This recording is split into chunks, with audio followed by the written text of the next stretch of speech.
How to install the OneXBet app on Android. First of all, open the Play Store and search for the OneXBet app.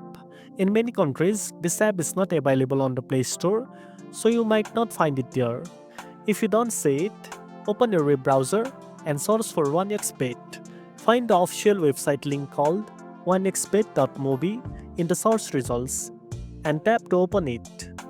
When you are on the site, scroll down and find the button to download. Tap on OneXBet mobile application and select Android. Now the download dialog will open. Your phone may warn you that this file could be unsafe. If you want to continue, choose the option to download anyway. The app file will start downloading. This can take a few seconds or minutes depending on your internet speed. After it finishes, open the file to start installing. If your phone asks for permission to install apps from unknown sources, go to your phone settings and allow it. When the app is installed, you will see an option to open it.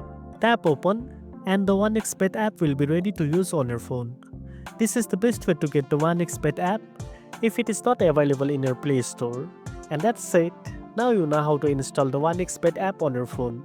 If you found this video helpful, don't forget to like, share and subscribe for more tech tips. Thanks for watching and I'll see you in the next one.